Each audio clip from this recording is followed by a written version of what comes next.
on time and never take papers home again. Yep. And our topic today is how to say no at work. And we had done a shout out on Instagram just to see what topic people wanted us to talk about, and Laura requested this one. So here you go, Laura. This one's for you and for everybody else. So, what does that mean to say no at work?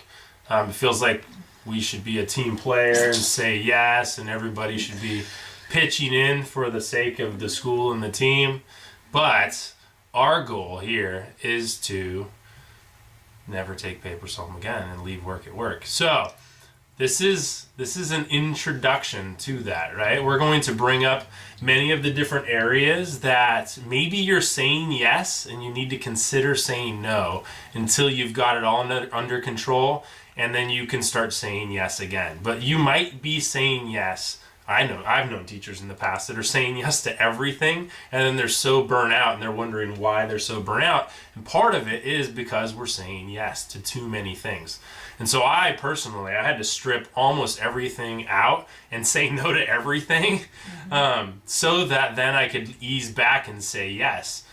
So we're going to go into some of those. So the big categories that you might be saying yes too many times is maybe you're saying yes with the administration at your school because maybe they're big and scary, or maybe they're really friendly, and maybe you just really like being a team player, but you're saying yes to the admin.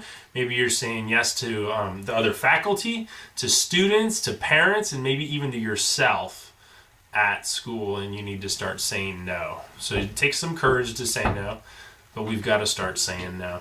So let's talk about each of those. Let's talk about admin and how you might be saying yes to admin, and maybe you need to say no for a while. You might even need to tell them, hey, here's where I'm at. I'm overwhelmed and I'm going to need to start saying no. Please don't be mad at me. I will start saying yes again, but right now I need to say no. And then they may even stop asking you, and they'll make your job easier for a little while. But some areas that What if you're afraid, though, because you don't want to look like you're incompetent? Like, say you're a first-year teacher. Because I know that a lot of times the struggle with saying no starts with, your first or second year, because you want to be a team player, you want to make yourself valuable to the school, to keep your spot. So that they'll rehire you by year 3. Value, and to just show, what you're capable of.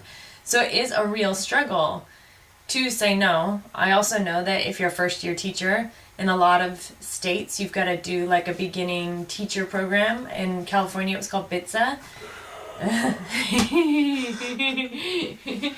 And to try and be helpful and keep you going, but you just already have a lot to do that you're required to do contractually or just from the school district. So there is that fear of, which we're going to talk about some of the reasons why later, but one of the big ones is fear that you don't want to look incapable, and so you want to say yes. So I guess you'd have to feel out your admin on whether you could use the words that Jonathan said, or whether you could just say, at this point I really want to focus on what I'm doing in the classroom with the students, and unless it's something that's contractually required, I'm going to need to say no right now so that I can do the best that I can in my classroom right now. Yeah. But figure it out. And in those first few years, everybody understands. I think it's one of those unspoken pressures that we're wanting to be involved in everything. And nobody ever said you have to be involved in 3 things or you're a bad teacher. I just felt it. And I don't know where I felt it from. Nobody said it. At my school, we were required to sign up for 2 things. You were? Yeah. Did anybody ever say no? I don't know. See, and I just wonder. Feel it out. But so for admin, maybe we want to bring up a bunch of the different areas just so that you can think about them. And maybe you haven't thought about areas you're saying yes. So with admin, maybe you're saying yes to being on committees, or maybe you're the website person, and like maybe you're at a smaller school and the district doesn't do your website, and maybe you're in charge of it and you're the really good one and they all come to you. And maybe there's somebody else you can share that with. Maybe you're saying yes to be on the school board every other year, or maybe you're the really, really friendly teacher that they ask to be the content teacher on IEPs or something like that. So with faculty. With faculty, maybe you've been asked to cover extra duties, like one of your teacher friends can't handle something, so they asked you to cover for them. This one's tough, but going out to lunch or coffee breaks, or in my case, ice cream runs. You buy, I fly. Anyways, that wasn't during school hours, though. That was after. So those should have never been temptations because you should have already been home. I see. The struggle was real and it was fun. But no, seriously. So going out to lunch, there's that huge draw of like, I really want to interact with the teachers. We're friends. We're getting to know each other. But I know that a lot of times the lunches would go longer than I had time for, just realistically. And I really did need to work on things in my classroom, but it was a lot of fun to sit there and hang out and eat lunch longer than necessary. Parties. You're the really good party thrower, maybe. Yeah, you're good with the Pinterest. I don't know what. Maybe there's PLCs. At my school, we call them those professional learning communities. And they were great, but there was always different roles that came up, and some people got asked to do them a lot because they were really good at them. And maybe we just need to share the wealth, and then the other people can learn to get good at them too, instead of putting the burdens on just one person over and over. Sometimes there's tech help, like you are the person that knows how to unjam the copy machine, and so people come and ask you for help a lot. And no matter how many times you show them how to fix it, they're still coming to you, or, help with email or whatever it might be. Yep. And then with students, maybe you're saying yes to any of the various activities students may ask you to go to. And it's great to be able to go to those, but remember, our goal with all of this is not to be mean, not to be jerks, not to be non-team players, not to be selfish, but to get our situation under control, so that we can then start saying yes. And so maybe it's with recitals or sporting events or graduations. I don't know what it is, but if you're feeling pressured because, if you're feeling like you're not getting stuff done at work and you're having to take stuff home, maybe these are areas you need to say no to. With parents, there's probably other areas, but maybe you've got parents that are always stopping by for unscheduled meetings and they just take up the first half hour of your after school time. You've got to schedule them and then pick a time when it's done and get it done with. Mm-hmm. What about for yourself? So for yourself, there might be undue expectations that you're putting on yourself. Just things like, I want to have an awesome looking room and I want it to be exactly what I imagine in my mind, but it's just taking too long to get it to be that. That awesome bulletin board that looks amazing. Or you're just super perfectionist, and I know I kind of struggle with this. Like, I want it to be a certain way, and if I can't get it to be a certain way, I kind of procrastinate on it. It's kind of a weird struggle that I have, but just being aware of what things you might be having going on in yourself. And then, so quality isn't bad though. I'm not saying skimp on stuff, but just know are my expectations for what I want this to be more than they need to be. And yes, it's great to do your best work, but depending on who you are as a person, sometimes your best just isn't really what you have time to do. So you've got to do just the basics.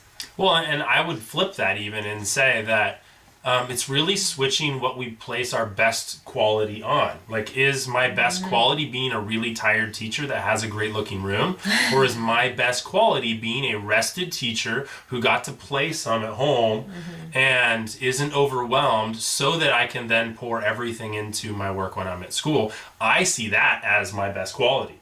Like, that is my quality work. When I can be 100% present at work, really energized and not tired and worn down, that's quality teaching. And so I just had to flip what I counted as quality that mattered. Like, which quality do I really care about? Yeah. It's this quality that really engages my students. And so I flipped to that. So why do we say yes? All right, well, just maybe one of these is closest to home to you, and maybe there's some other ones too, and you just need to find it in you somewhere. I do want to repeat that we're not saying that the things that we just mentioned before are things that you should say no to. What we're saying is, if you are not being able to get home and get rested and be able to come back to work and be recharged, maybe these are some of the things that you're saying yes to that you don't need to say yes to. Yeah.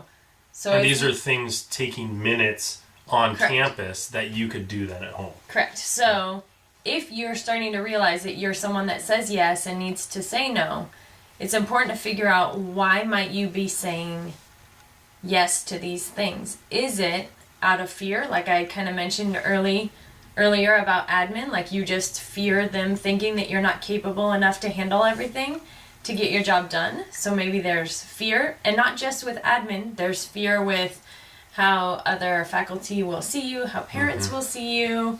Even students. Yeah. So it might be fear, it might be out of obligation, just thinking that that's what's expected of you, and so you just feel like that's what you're supposed to do. And sometimes there's like these unspoken expectations. I know that I've become aware of them as I've gotten older, and just being able to realize... Am I the only one that hates unspoken expectations? I feel like there's such a burden. He's good at pointing out when I'm feeling the unset expectations, because he'll say, why are you feeling like that's necessary? And then I realize, like, it feels like that's what would make people happy, and I have this fear of disappointing people, and I just want to make people happy, and I want to have fun and make things happy. And that right there does play into the two other reasons maybe you're saying yes. Maybe you're saying yes because you've got some pride in you. I have before. Like, I do that really well, and I want them to keep asking me to do that really well. So if I say no once and then somebody else ends up good too, they may stop asking me, and I may not end up as valuable as everybody thought I was. And so and maybe there's some element of pride in there. And some, like, acclaim. Like, that person, this is the person that can fix the copy machine. Yeah, you're known for that. And you really like being known for that. And there's nothing wrong with being known for that. But if it's sucking up all of your time so that you can't... Remember, our goal is to leave on time and never take papers home again. Then maybe you need to share the wealth. Maybe this is a really tough one, but it's very possible. Maybe you have some kind of an unhealthy home life, a home family life, and it's causing you to want to stay at work to work. And we're not going to get into how to fix that, but you've got to dive into that. If that's the reason you're staying at work and working really late because you don't want to go home, then there's something to take care of there. So get that. And then you can use the cover of, I've got a lot of stuff at work to take care of. I got a lot of stuff at work to do. Yeah. Another reason why you might say yes is just because you want to look like a team player. Like, go team! Hey!